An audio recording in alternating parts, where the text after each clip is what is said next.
Assalamualaikum warahmatullahi wabarakatuh. Jumpa lagi di channel Amin Al-Amrur. Alhamdulillahi rabbil alamin. Allahumma sholli ala Sayyidina Muhammad wa ala ali Sayyidina Muhammad. Bersyukur kepada Allah subhanahu wa ta'ala, bersalawat kepada baginda Rasul Muhammad sallallahu alaihi wasallam. Mudah-mudahan kita semua mendapatkan syafaatnya beliau fid dini wa dunya wal akhirah. Amin amin ya rabbal alamin.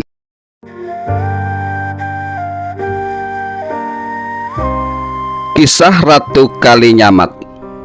Ratu Kalinyamat merupakan salah satu penguasa perempuan di Jepara pada abad ke-16. Dia dikenal sebagai perempuan yang berani dan tangguh.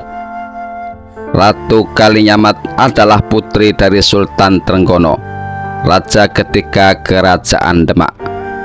Sebagaimana pemimpin kerajaan, Ratu Kalinyamat juga mempunyai kisah yang menarik untuk diulas. Salah satunya adalah tentang pembalasan dendam orang tuanya.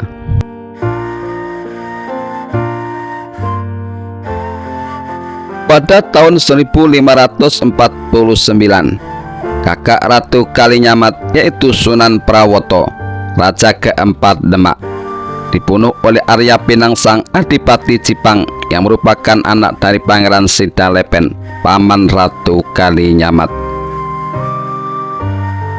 Arya Pinangsang juga mengincar tahta Demak yang seharusnya menjadi hak Ratu Kalinyamat sebagai putri tertua Sultan Trenggono.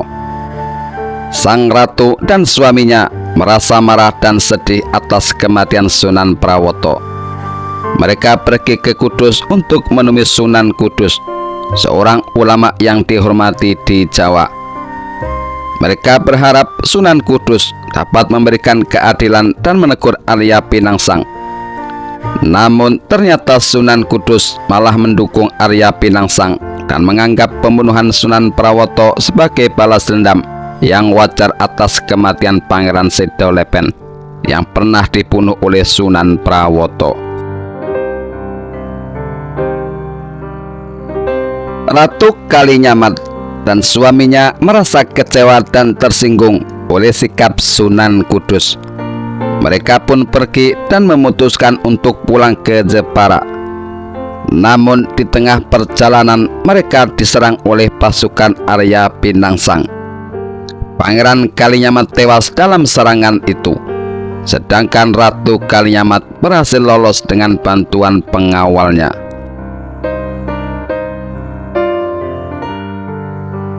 Ratu Kalinyamat sangat berduka atas kematian suaminya. Ia bersumpah untuk membalas dendam kepada Arya Pinangsang. Sang ratu mempersiapkan diri dengan melakukan tapa brata, yaitu berpuasa dan bermeditasi tanpa mengenakan pakaian apapun. Ia bertapa di sebuah gua di Gunung Muria selama 40 hari 40 malam. Sang ratu juga memohon kepada Tuhan agar diberi kekuatan dan keberanian untuk menghadapi musuh-musuhnya.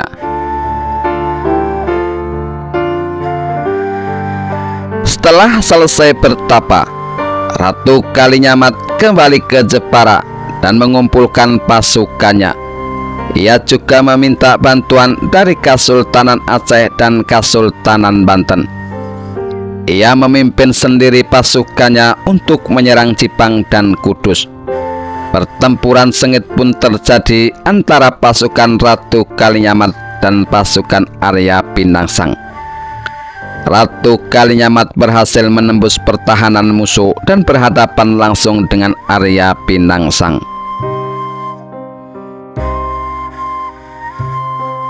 Dengan keberanian dan kemahirannya, ia berhasil menikam Arya Pinangsang dengan keris Kiai Betok, keris yang sama yang digunakan untuk membunuh Sunan Prawoto.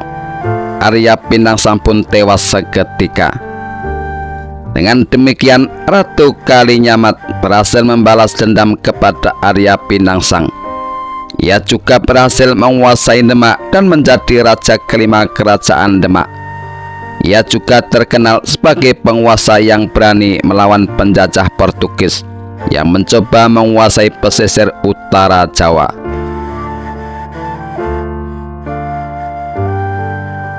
Kemampuan Ratu Kalinyamat dalam riwayat spiritual dan lakup Topo Wudo Sang Hyang Rikma di Bukit Donorojo mengilhami banyak orang, meskipun beberapa upayanya dalam menghadapi Portugis tidak selalu berhasil. Ratu Kalinyamat tetap dihormati dan dihargai oleh bangsa Portugis. Ratu Kalinyamat, demikianlah namanya, telah meninggalkan jejak yang mengesankan dalam sejarah dengan kebesaran dan kekuasaannya. Kepentingan Ratu Kalinyamat sebagai tokoh wanita Indonesia sangat penting. Pada abad ke-16, peran beliau mulai menonjol saat terjadi perebutan tahta dalam keluarga Kesultanan Demak. Sebagai putri Sultan Trenggono, Raja Demak ketiga, Ratu Kalinyamat memegang peranan sentral dalam pengambilan keputusan. Beliau tidak hanya memiliki kepemimpinan yang kuat, tetapi juga menduduki posisi strategis dalam kerajaan. Selama 30 tahun kekuasaannya, Ratu Kalinyamat berhasil membawa Jepara ke puncak kejayaannya. Dengan armada laut yang tangguh, beliau bahkan pernah menyerang Portugis di Malaka beberapa kali. Meskipun upaya pengepungan terhadap Portugis berlangsung selama 3 bulan, ekspedisi tersebut akhirnya mengalami kegagalan dan harus kembali ke Jawa. Salah satu pemimpin ekspedisi militer Ratu Kalinyamat ke Malaka adalah Ki Demang Laksamana. Seperti yang disebutkan dalam sumber Portugis, dengan nama Kuil Damau, tidak seperti para wali perempuan lainnya. Ratu Kalinyamat dikenal luas oleh masyarakat Nusantara. Namanya sering disebut dalam tulisan sejarah. Kisah tentang Ratu Kalinyamat tercatat dalam Babat Tanah Jawa dan tersebar dalam cerita tutur di kalangan masyarakat Jawa dari satu generasi ke generasi. Ratu Kalinyamat adalah putri Pangeran Trenggono dan cucu Raden Patah, pendiri Kesultanan Demak. Nama aslinya adalah Retno Kencono atau Ratna Kencana. Beliau mendapatkan gelar Ratu Kalinyamat karena menjabat sebagai pejabat di Kalinyamat, sebuah kadipaten yang berada di bawah kekuasaan Demak di daerah Jepara. Pada tahun 1549 Masehi, Ratu Kalinyamat dinobatkan sebagai pemimpin di Jepara. Dengan sengkalan terus karya tataning bumi, beliau menikah dengan Pangeran Hadiri yang sering disebut juga sebagai Wintang Toyib atau Pangeran Kalinyamat. Beberapa sumber menyebutkan bahwa Pangeran Hadiri berasal dari Aceh atau bahkan dari Cina. Karir politik Ratu Kalinyamat mulai mencuat setelah suaminya dibunuh oleh Aryo Pinangsang, saudara sepupu beliau, dalam konflik internal di Kesultanan Demak. Konflik ini berawal dari pertikaian antara Sunan Prawoto, adik Ratu Kalinyamat, dan Aryo Pinangsang karena dendam masa lalu terkait pembunuhan Pangeran Sedolepen yang dilakukan oleh Sunan Prawoto. Selain itu, Aryo Pinangsang juga merasa cemburu atas penunjukan Sunan Prawoto sebagai Sultan, menggantikan Sultan Trenggono. Aryo Pinangsang juga membunuh Pangeran Hadiri, suami Ratu Kalinyamat, karena dianggap berpihak pada Sunan Prawoto. Setelah suaminya meninggal, konflik internal Kesultanan Demak semakin meningkat dalam pusaran. Dalam konflik ini, Ratu Kalinyamat menjadi figur sentral. yang dipercaya untuk menyelesaikannya demi mencegah disintegrasi Demak. Kecakapannya dalam memegang tampuk kepimpinan dan keberaniannya dalam pengambilan keputusan menjadi modal yang memungkinkannya menggunakan wewenang politiknya untuk mengatasi konflik di Demak. Selama memerintah di Jepara, Ratu Kalinyamat menerapkan sistem komando dalam perdagangan jalur laut. Sistem ini berhasil meningkatkan pertumbuhan ekonomi dengan pesat kemajuan ekonomi. Hal ini membuat Jepara menjadi kota pelabuhan terbesar di pantai utara Jawa pada abad ke-16. Armada laut yang besar dan kuat berhasil dibangun oleh Ratu Kalinyamat untuk menjaga keamanan dan memperkuat perdagangan serta interaksi di pelabuhan Jepara.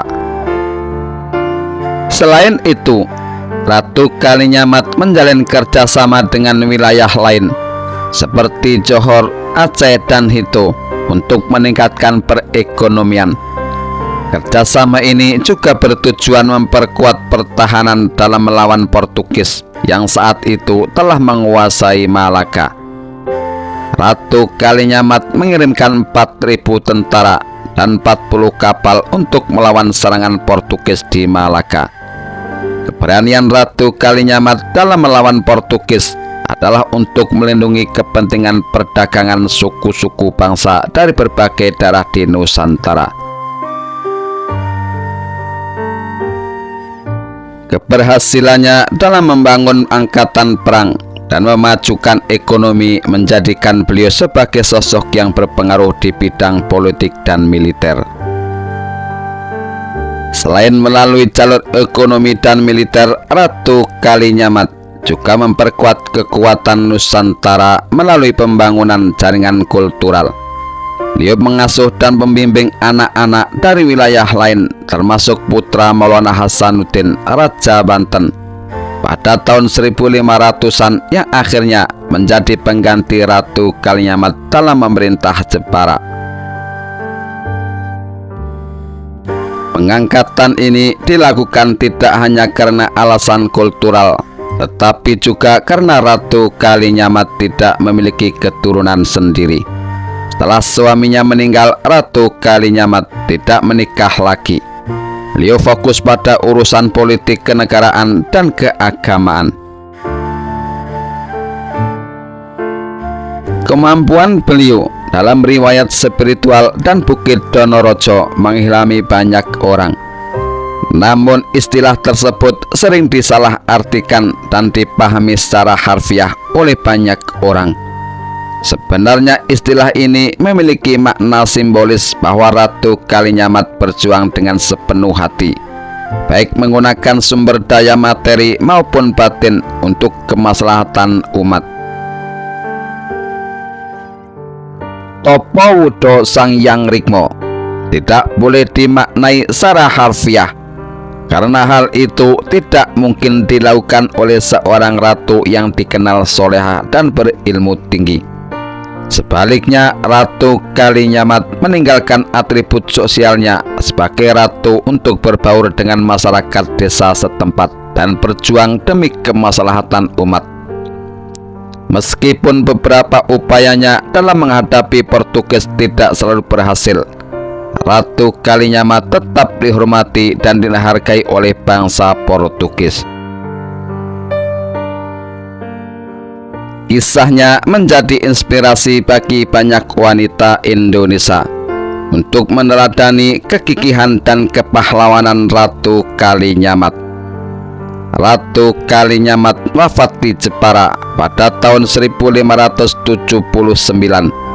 dan dimakamkan di dekat makam Pangeran Kalinyamat di Desa Mantingan, Kecamatan Tahunan, Kabupaten Jepara. Meski fisiknya telah tiada, warisan perjuangan dan kepimpinannya tetap dikenang oleh banyak orang.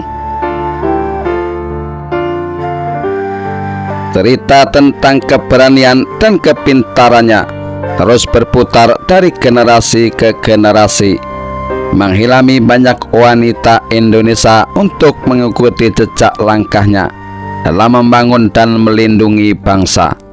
Wallahu a'lam bishawab. Inilah sepenggal kisah perjuangan Ratu Kalinyamat. Semoga bermanfaat bagi kita semuanya. Amin amin ya rabbal alamin. Jangan lupa like, share, dan subscribe. Terima kasih. Akhirul kalam. Wassalamualaikum warahmatullahi wabarakatuh.